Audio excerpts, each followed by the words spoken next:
291. Apnea del sueño. El síndrome de hipopnea, apnea obstructiva del sueño y de apnea del sueño central se clasifican dentro de las alteraciones de la respiración que ocurren durante el sueño. El síndrome de hipopnea, apnea obstructiva del sueño y la apnea del sueño central comparten ciertos factores de riesgo y bases fisiológicas, pero además poseen características singulares.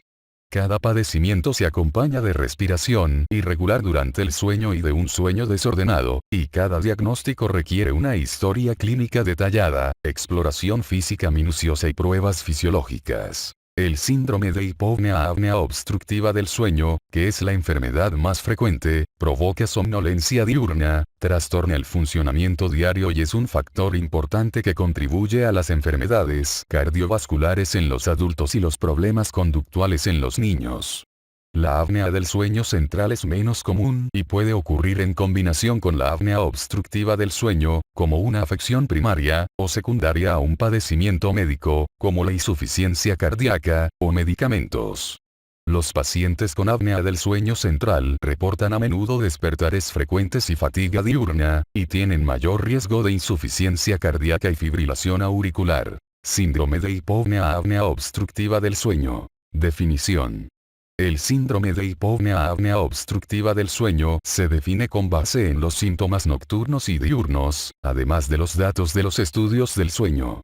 Para confirmar el diagnóstico es necesario que el paciente tenga 1. Síntomas de alteraciones nocturnas de la respiración, ronquidos, resoplidos o pausas de la respiración durante el sueño, somnolencia o fatiga diurnas, no obstante suficientes oportunidades para dormir y que no se pueden explicar por medio de otros problemas médicos. Y 2. 5 o más episodios de apnea o hipopnea obstructiva por hora de sueño. El índice de apnea/hipopnea se calcula mediante dividir el número de episodios entre el número de horas de sueño documentados durante un estudio del sueño. También se diagnostica síndrome de hipopnea, apnea obstructiva del sueño en ausencia de síntomas, cuando el índice de apnea/hipopnea es mayor de 15 episodios por hora. Cada episodio de apnea o hipopnea representa una disminución de cuando menos 10 segundos en la respiración. El síndrome de hipopnea, apnea obstructiva del sueño a menudo se identifica cuando se acompaña de una caída más de 3% en la saturación de oxígeno y un despertar cortical cerebral, o ambos. La magnitud del síndrome de hipopnea, apnea obstructiva del sueño depende de la frecuencia de las alteraciones de la respiración, el índice de apnea/hipopnea, la magnitud de la desaturación de oxígeno durante los episodios respiratorios, la duración de las apneas e hipopneas, el grado de fragmentación del sueño y el nivel de somnolencia diurna. Fisiopatología. Durante la inspiración, la presión intraluminal faríngea se torna más negativa, creando una fuerza de succión. La faringe carece de hueso o cartílago, por lo que su permeabilidad depende de la influencia estabilizadora de sus músculos dilatadores. Si bien estos músculos se activan de manera continua durante la vigilia, la potencia muscular disminuye al inicio del sueño. En los pacientes con un conducto plegable, la potencia neuromuscular reducida tiene como resultado episodios transitorios de colapso faríngeo, que se manifiestan en forma de apnea, o casi colapso, se presenta como hipopnea. Los episodios de colapso se interrumpen cuando se activan los reflejos respiratorios, lo que provoca el despertar y estimula una mayor actividad neuromuscular con la que se abre el conducto. El conducto se colapsa en distintos niveles. Paladar blando, el más frecuente, base de la lengua, paredes laterales faríngeas y epiglotis, o ambos, ver figura 291.1. Muchas veces, el síndrome de hipopnea, apnea obstructiva del sueño es más pronunciado durante el sueño REM, movimientos oculares rápidos, cuando la actividad neuromuscular de los músculos esqueléticos es especialmente reducida en decúbito por la fuerza de la gravedad. Las personas con una luz faríngea pequeña necesitan inervación neuromuscular abundante para mantener la permeabilidad durante la vigilia y, por tanto, su conducto tiende a ser excesivamente plegable durante el sueño. La luz del conducto también disminuye cuando crecen las estructuras que constan de tejidos blandos, lengua, paladar y úvula, por el depósito de grasa, la mayor cantidad de tejido linfoide o ciertas variaciones genéticas. Determinados factores craneofaciales, como la retroposición mandibular o la micrognatía, que reflejan variaciones genéticas o influencias embrionarias, también reducen las dimensiones de la luz. Además, los volúmenes pulmonares influyen en la tracción caudal sobre la faringe y en la rigidez de la pared faríngea. De esta manera, el volumen pulmonar reducido en decúbito, que es más pronunciado en los obesos, contribuye al colapso. El alto grado de resistencia nasal, por ejemplo, por desviación del tabique nasal o por pólipos, contribuye al colapso faríngeo incrementando la presión negativa de succión intraluminal. La resistencia nasal de alto grado también ocasiona que se abra la boca durante el sueño, lo que rompe el sello entre la lengua y los dientes, y permite que la lengua caiga hacia la parte posterior obstruyendo las vías respiratorias. La activación de los músculos de la faringe está ligada en forma integral al impulso respiratorio, por tanto, los factores vinculados a la regulación de la respiración, especialmente la sensibilidad respiratoria, el umbral para despertar y las respuestas neuromusculares al dióxido de carbono, contribuyen a la patogenia del síndrome de hipopnea-apnea obstructiva del sueño. La acumulación de dióxido de carbono durante el sueño activa tanto al diafragma como en los músculos faríngeos, que aumentan la rigidez de las vías respiratorias altas y contrarrestan la presión de succión de la inspiración y mantienen la permeabilidad de las vías respiratorias hasta cierto punto que depende de la predisposición anatómica al colapso. Sin embargo, puede haber colapso faríngeo cuando el sistema de regulación de la respiración es demasiado sensible al dióxido de carbono, lo que tiene como resultado fluctuaciones amplias en la respiración y el impulso respiratorio, y en la inestabilidad de las vías respiratorias altas. Además, al aumentar la concentración de dióxido de carbono durante el sueño, el sistema nervioso central despierta, provocando que el individuo pase de un sueño más profundo a uno más ligero incluso al despertar. El umbral bajo para despertar, es decir, la persona despierta con una concentración reducida de dióxido de carbono o con un impulso respiratorio leve, evita el proceso de compensación de los músculos faríngeos gobernado por dióxido de carbono, e impide la estabilización del conducto respiratorio. Por el contrario, el umbral alto para despertar evita la interrupción adecuada de las apneas, prolongando la duración de la apnea y la magnitud de la desaturación de oxihemoglobina. Por último, cualquier alteración en la capacidad compensadora de los músculos durante el sueño contribuye al colapso de la faringe. Las contribuciones relativas de los factores de riesgo varían de una persona a otra. En la actualidad se investigan estrategias para medir estos factores en la clínica, lo que mejoraría las acciones terapéuticas personalizadas. Factores de riesgo y prevalencia. Los factores de riesgo principales de los síndromes de hipopnea-apnea obstructiva del sueño son obesidad, sexo masculino, retrognatía y micrognatía, antecedentes familiares positivos de síndrome de hipopnea-apnea obstructiva del sueño, síndromes genéticos que reducen la luz de las vías respiratorias altas, por ejemplo, síndrome de Down, síndrome de Treacher-Collins, hipertrofia adenoamigdalina, especialmente en niños, menopausia, en mujeres, y diversos síndromes endocrinos, por ejemplo, acromegalia, hipotiroidismo. Entre 40 y 60% de los casos de síndrome de hipopnea-apnea obstructiva del sueño se atribuyen a un peso excesivo. La obesidad predispone al síndrome de hipopnea-apnea obstructiva del sueño por el efecto estenosante que tiene la grasa de las vías respiratorias sobre la luz faríngea. Además, la obesidad reduce la elasticidad de la pared torácica y disminuye los volúmenes pulmonares, lo que resulta en la pérdida de la tracción caudal sobre las estructuras de las vías respiratorias altas. Los individuos obesos tienen un riesgo 4 veces mayor de padecer síndrome de hipopnea-apnea obstructiva del sueño que sus contrapartes de peso normal. El aumento de 10% en el peso se acompaña de un incremento mayor de 30% en el índice de apnea/hipopnea. Incluso el aumento o disminución moderados de peso repercuten en el riesgo y gravedad del síndrome de hipopnea-apnea obstructiva del sueño. Sin embargo, la ausencia de obesidad no excluye la posibilidad del diagnóstico. La prevalencia del síndrome de hipopnea-apnea obstructiva del sueño es entre 2 y 4 veces mayor en los varones que en las mujeres.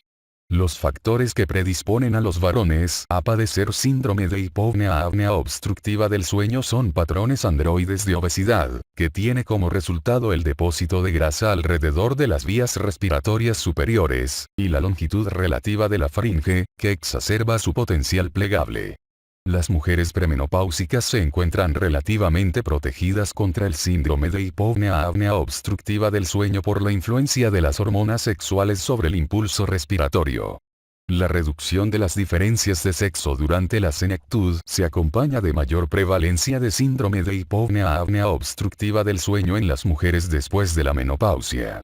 Las variaciones de la morfología craneofacial que reducen el tamaño del espacio posterior de las vías respiratorias aumenta el riesgo de síndrome de hipopnea-apnea obstructiva del sueño. La contribución de las características estructurales de los tejidos duros al síndrome de hipopnea-apnea obstructiva del sueño es más evidente en los pacientes no obesos.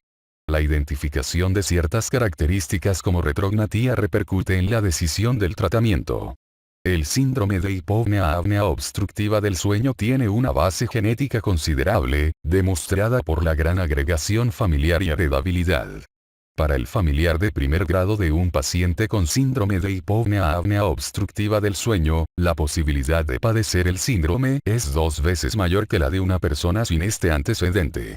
Hay variantes genéticas que se asocian con la prevalencia de síndrome de hipopnea-apnea obstructiva del sueño o con características relacionadas, como la duración de las apneas e hipopneas y los niveles nocturnos de hipoxemia. La prevalencia del síndrome de hipopnea-apnea obstructiva del sueño varía con la edad, de 2 a 15% entre los adultos maduros a más de 20% entre los ancianos.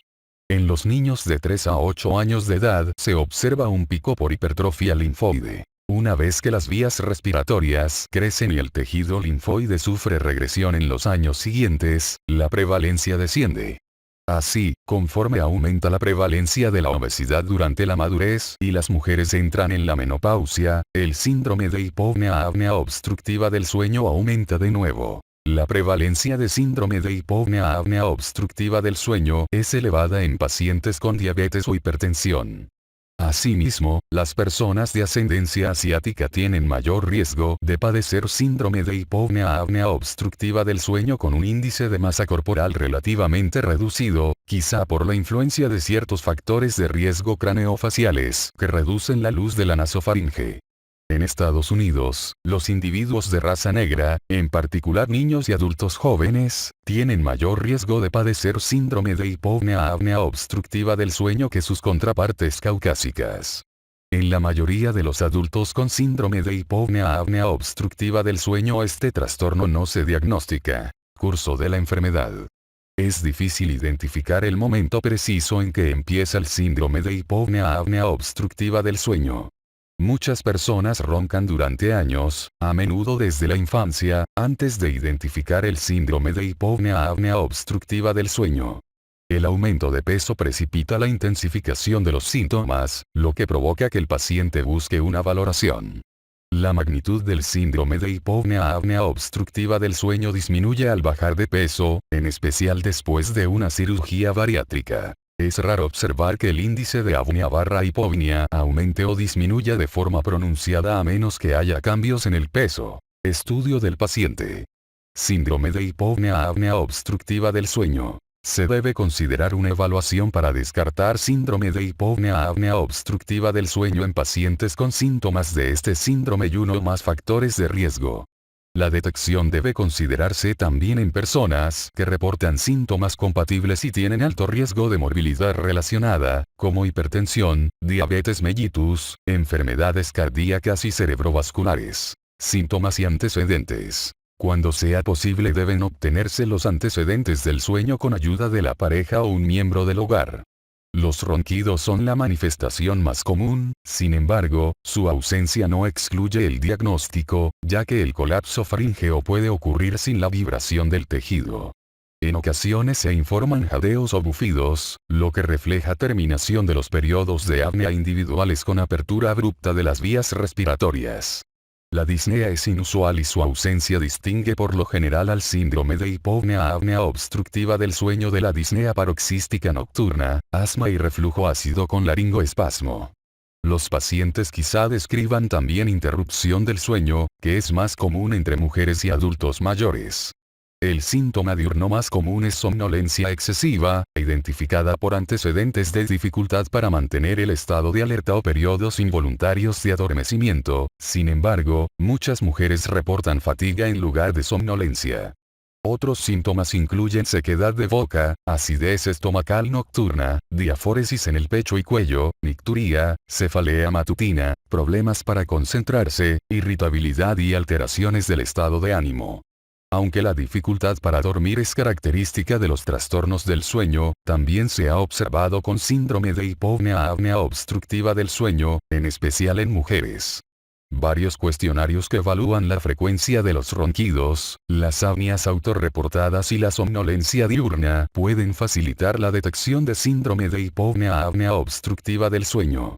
La capacidad predictiva de un cuestionario se optimiza mediante considerar si el paciente es varón o tiene factores de riesgo como obesidad o hipertensión. Manifestaciones físicas. Las manifestaciones físicas reflejan los factores etiológicos del padecimiento, así como las enfermedades comórbidas, en particular la de tipo vascular. En la exploración física los pacientes a menudo presentan hipertensión y obesidad regional, central, como lo indica una amplia circunferencia de la cintura y el cuello. La orofaringe quizá muestre un orificio pequeño debido al agrandamiento de la lengua, velo del paladar bajo con úvula abultada, amígdalas grandes, paladar muy arqueado, micrognatía o retrognatía.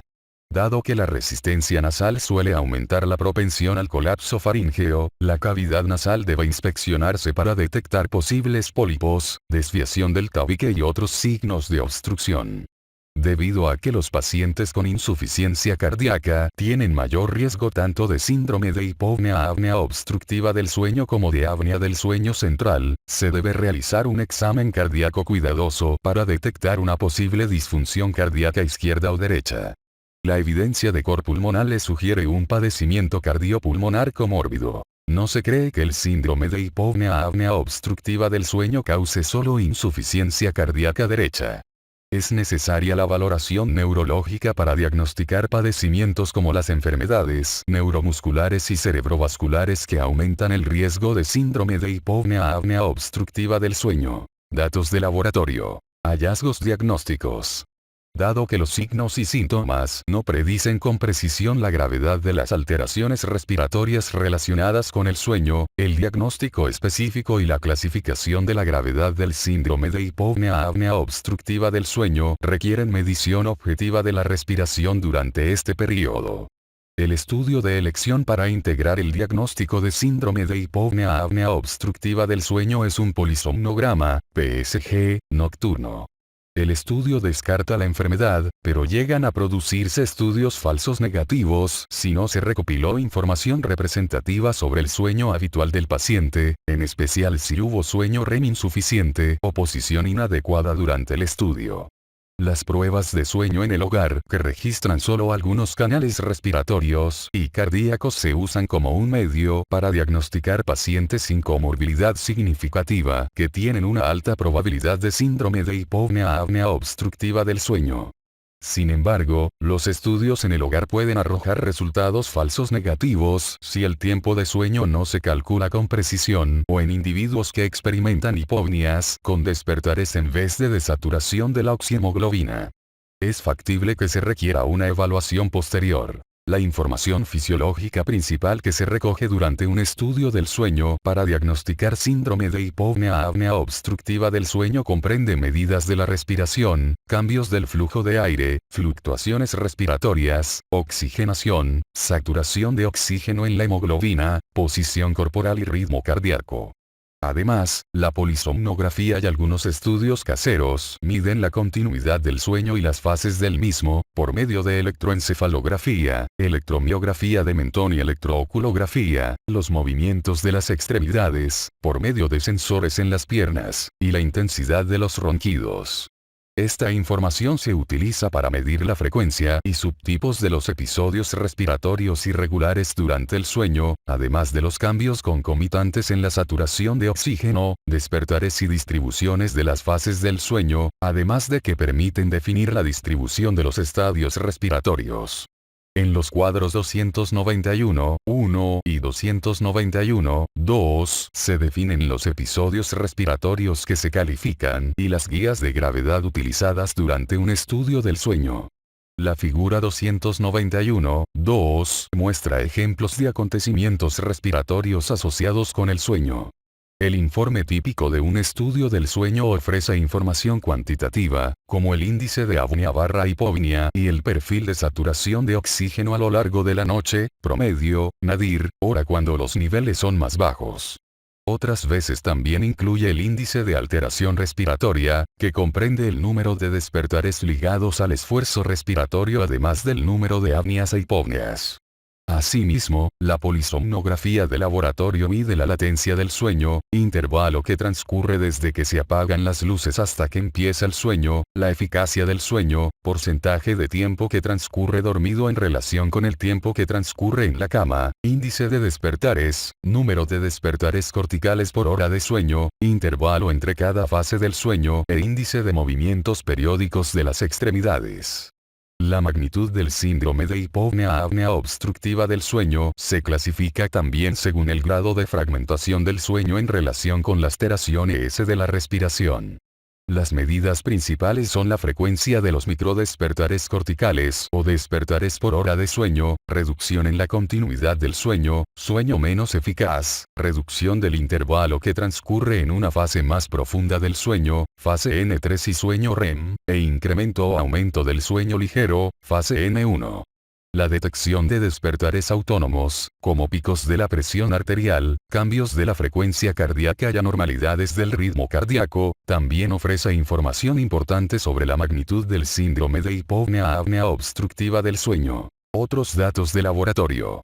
Es posible utilizar diversos estudios de imágenes, como radiografía cefalométrica, resonancia, tomografía y endoscopia con fibra óptica para identificar ciertos factores de riesgo anatómicos para padecer síndrome de hipopnea-apnea obstructiva del sueño.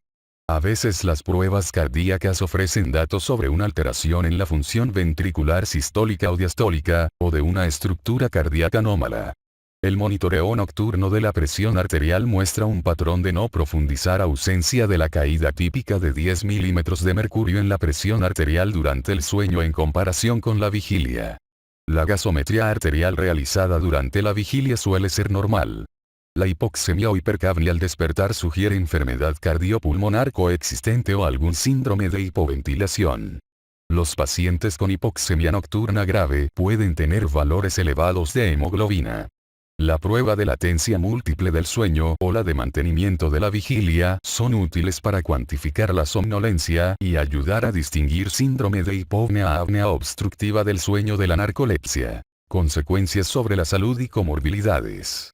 El síndrome de hipopnea-apnea obstructiva del sueño contribuye a diversas enfermedades cardíacas, metabólicas y apoplejía, además de muerte prematura. Constituye la causa médica más frecuente de somnolencia diurna y repercute de forma negativa sobre la calidad de vida. Este espectro tan amplio de efectos sobre la salud se atribuye al impacto que tiene la fragmentación del sueño, el despertar cortical y la hipoxemia intermitente sobre las funciones vascular, cardíaca, metabólica y neurológica. Los acontecimientos respiratorios ligados al síndrome de hipopnea-apnea obstructiva del sueño estimulan una actividad excesiva simpática, que provoca picos de la presión arterial durante el sueño, lesión endotelial e hipertensión tanto nocturna como diurna. La hipoxemia vinculada al síndrome de hipopnea-apnea obstructiva del sueño estimula además la liberación de proteínas de fase aguda y especies de oxígeno reactivo que exacerban la resistencia insulínica y la lipólisis, lo que provoca un estado protrombótico y proinflamatorio.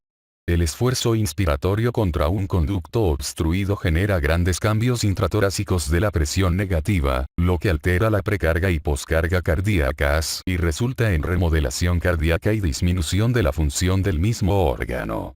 Además, la hipoxemia y el desequilibrio simpático-parasimpático provocan remodelación eléctrica del corazón y daño o lesión de los miocitos. Hipertensión. El síndrome de hipopnea-apnea obstructiva del sueño eleva la presión arterial hasta un rango prehipertensivo o hipertensivo, aumenta la prevalencia del patrón nocturno sin descensos de la presión arterial y aumenta el riesgo de hipertensión resistente. El incremento de la presión arterial es secundario a la mayor activación del sistema nervioso simpático, además de alteraciones en el sistema renina-angiotensina-aldosterona y el equilibrio hídrico. Se ha demostrado que el tratamiento del síndrome de hipopnea-apnea obstructiva del sueño con presión positiva continua de las vías respiratorias reduce la presión arterial ambulatoria de 24 horas. Aunque el impacto global de la presión positiva continua de las vías respiratorias sobre la presión arterial es relativamente moderada, promedio 2 a 4 milímetros de mercurio, hay más mejoría entre los pacientes con índice de apnea/hipopnea elevado, somnolencia diurna o hipertensión resistente, enfermedades cardiovasculares, metabólicas y apoplejía. Una de las consecuencias más graves del síndrome de hipopnea-apnea obstructiva del sueño sobre la salud es su repercusión en las funciones cardíaca y metabólica. Los datos epidemiológicos indican que el síndrome de hipopnea-apnea obstructiva del sueño aumenta de forma considerable el riesgo de coronariopatía, insuficiencia cardíaca con o sin una fracción de expulsión reducida, arritmias auriculares y ventriculares, aterosclerosis y coronariopatía, apoplejía y diabetes. Se ha demostrado que el tratamiento del síndrome de hipopnea-apnea obstructiva del sueño reduce varios marcadores de riesgo cardiovascular, mejora la resistencia de la insulina, disminuye las recurrencias de fibrilación auricular y mejora varios resultados en pacientes con problema cardiovascular activo. Sin embargo, los estudios a gran escala aún no han demostrado que con el tratamiento de síndrome de hipopnea-apnea obstructiva del sueño con presión positiva continua de las vías respiratorias se reduzcan las tasas de eventos cardíacos y se prolongue la supervivencia, tal vez debido a la adherencia limitada al tratamiento entre los participantes en el estudio. Somnolencia. Más de 50% de los pacientes con síndrome de hipopnea-apnea obstructiva del sueño moderado o pronunciado manifiestan somnolencia diurna. Los pacientes con síntomas de síndrome de hipopnea-apnea obstructiva del sueño tienen un riesgo 2 veces mayor de sufrir accidentes laborales. Los individuos con índice de apnea/hipopnea elevado sufren hasta 7 veces más accidentes automovilísticos que las personas con índice de apnea/hipopnea normal. En los estudios clínicos de grupos control con asignación al azar se ha demostrado que el tratamiento del síndrome de hipopnea-apnea obstructiva del sueño con presión positiva continua de las vías respiratorias nasal alivia la somnolencia, que se mide por medio de cuestionarios o pruebas objetivas. Sin embargo, el grado de mejoría es muy variable. La somnolencia residual es secundaria a muchos factores, incluidos un cumplimiento terapéutico subóptimo, intervalo insuficiente de sueño, otros trastornos del sueño o daño hipóxico previo en las áreas del cerebro que participan en el estado de alerta. El tejido adiposo visceral, que es mayor en los pacientes con síndrome de hipopnea-apnea obstructiva del sueño, libera citocinas somnógenas que contribuyen a la somnolencia. Por tanto, incluso después del tratamiento, es importante valorar y vigilar a los pacientes en busca de somnolencia residual y juzgar la necesidad de mejorar el cumplimiento terapéutico, los patrones del sueño o identificar otras alteraciones que contribuyen al problema. Es factible administrar fármacos de alerta con cuidado y supervisión como tratamiento complementario a quienes no responden a presión positiva continua de las vías respiratorias sola. Calidad de vida y estado de ánimo. Muchos pacientes con síndrome de hipopnea-apnea obstructiva del sueño tienen menor calidad de vida por problemas de salud, principalmente en las subescalas física y de vitalidad. Numerosos estudios, incluyendo uno a gran escala de pacientes con síntomas mínimos, han demostrado que el tratamiento con presión positiva continua de las vías respiratorias logra mejorar los resultados. Estos pacientes manifiestan disminución de síntomas de depresión somática, irritabilidad, fatiga, falta de energía. Tratamiento. Síndrome de hipopnea-apnea obstructiva del sueño. Es necesario seguir una estrategia integral para el tratamiento del síndrome de hipopnea-apnea obstructiva del sueño a fin de reducir los factores de riesgo y las comorbilidades. El médico debe identificar y abordar los factores del estilo de vida y conductuales, además de las comorbilidades que exacerban el síndrome de hipopnea-apnea obstructiva del sueño. Según sea necesario, la meta del tratamiento debe comprender: reducir el peso corporal, mejorar la duración del sueño, de 7 a 9 horas, regular el horario del sueño, acostarse y despertar a horas similares durante la semana, Alentar al paciente para que evite dormir en decúbito. Corregir las alergias nasales. Aumentar la actividad física. Eliminar el consumo de alcohol 3 horas antes de acostarse y utilizar el mínimo posible de sedantes. Es fundamental aconsejar a estos pacientes que eviten conducir somnolientos. El tratamiento médico tradicional con más pruebas de eficacia es la presión positiva continua de las vías respiratorias.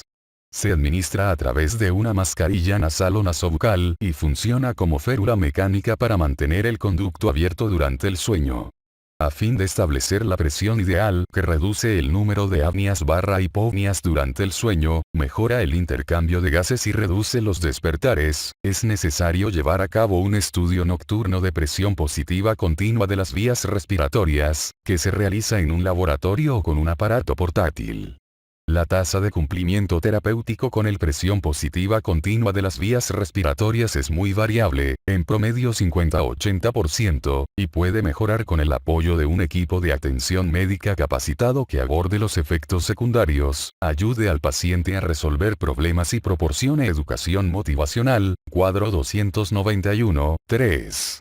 A pesar de las limitaciones de la presión positiva continua de las vías respiratorias, en los estudios con grupo control se ha demostrado su efecto benéfico sobre la presión arterial, el estado de alerta, el estado de ánimo y la sensibilidad insulínica. Los estudios sin grupo control también indican que tiene efectos favorables sobre la función cardiovascular, fracción de expulsión cardíaca, recurrencia de la fibrilación auricular y el riesgo de mortalidad. Los dispositivos orales para el síndrome de hipopnea-apnea obstructiva del sueño funcionan mediante desplazar la mandíbula hacia adelante y abrir de esa manera el conducto respiratorio una vez que la mandíbula y la lengua avanzan. Por lo general, estos dispositivos funcionan mejor cuando se hacen a la medida. La adaptación máxima muchas veces tarda varias semanas. Los estudios de eficacia demuestran que estos dispositivos reducen el índice de apnea/hipopnea más de 50% en 2/3 partes de los individuos, aunque cabe señalar estos datos se basan en gran parte en pacientes con síndrome de hipopnea-apnea obstructiva del sueño leve. Algunos pacientes con síndrome de hipopnea-apnea obstructiva del sueño moderado o grave también responden a los dispositivos orales, aunque no se han identificado predictores consistentes de éxito en estos grupos, por tanto, se recomiendan pruebas de seguimiento con polisomnografía. Los efectos secundarios son dolor de la articulación temporomandibular y desplazamiento de los dientes. Los dispositivos orales son más útiles en el tratamiento de pacientes con síndrome de hipopnea-apnea obstructiva del sueño leve o que no toleran la presión positiva continua de las vías respiratorias. Sin embargo, puesto que el cumplimiento terapéutico con estos dispositivos a veces es mayor que el cumplimiento con la presión positiva continua de las vías respiratorias, se investigan para el tratamiento de los casos más graves.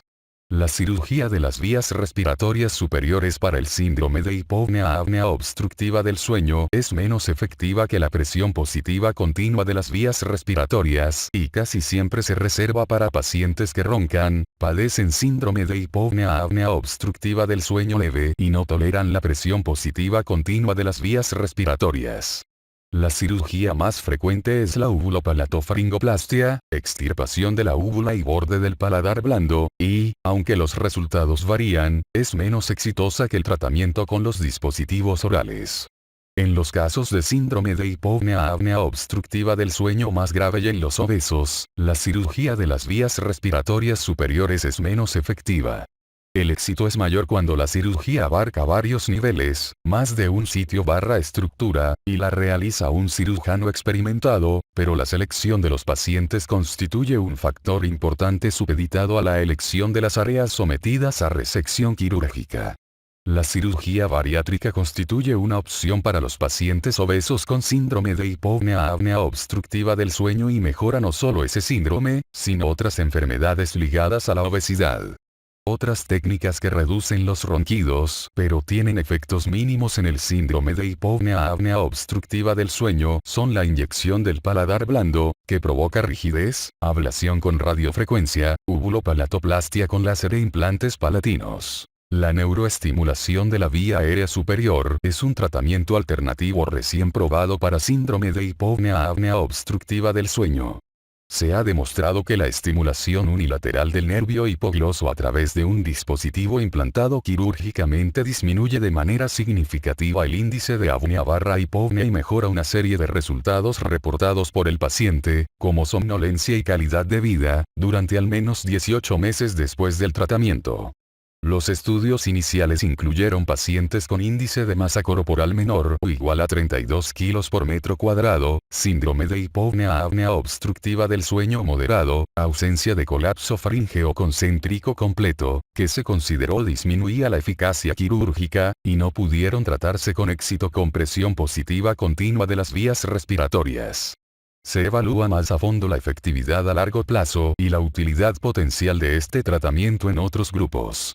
El oxígeno suplementario puede mejorar la saturación de oxígeno, pero hay poca evidencia de que mejore los síntomas de síndrome de hipopnea, apnea obstructiva del sueño o índice de apnea/hipopnea en pacientes no seleccionados. Apnea del sueño de origen central. La apnea del sueño central, menos frecuente que el síndrome de hipopnea, apnea obstructiva del sueño, puede aislarse, pero por lo general coexiste con otros acontecimientos obstructivos en forma de apneas mixtas. La apnea del sueño central es secundaria a mayor sensibilidad a la presión parcial de dióxido de carbono, que provoca un patrón de respiración inestable manifestado en forma de hiperventilación alternada con apnea. Otra causa que contribuye es el retraso prolongado de la circulación entre los capilares pulmonares y los quimiorreceptores carotídeos. Por tanto, los individuos con insuficiencia cardíaca congestiva tienen riesgo de padecer apnea del sueño central. Con un retraso prolongado de la circulación surge un patrón de la respiración creciente-decreciente conocido como respiración de Cheyne-Stokes, ver figura 291, 2b. Otros factores de riesgo para la apnea del sueño central son los opiáceos, que al parecer tienen un efecto supeditado a la dosis sobre la apnea del sueño central, y la hipoxia, por ejemplo, respirar a gran altura.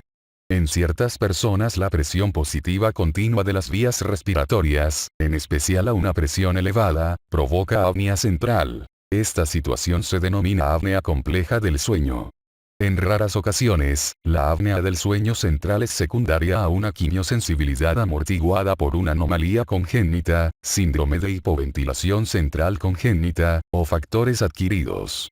La apnea del sueño central es un factor de riesgo independiente para el desarrollo de insuficiencia cardíaca y fibrilación auricular, quizá relacionado con elevaciones en la actividad del sistema nervioso simpático que acompañan a este padecimiento. Los pacientes con apnea del sueño central quizá reporten síntomas de despertares frecuentes y fatiga diurna. El tratamiento de apnea del sueño central es difícil y depende de la causa subyacente. Datos limitados sugieren que el oxígeno suplementario en ocasiones reduce la frecuencia de las apneas centrales, sobre todo en pacientes con hipoxemia. La respiración de Cheyne-Stokes se trata mediante la optimización del tratamiento para la insuficiencia cardíaca. En este momento no hay evidencias de que la presión positiva continua de las vías respiratorias, incluyendo la servoventilación adaptativa, una forma de soporte ventilatorio que intenta regularizar el patrón de la respiración, mejore los resultados de salud en pacientes con respiración de Cheyne-Stokes sin síndrome de hipopnea, apnea obstructiva del sueño.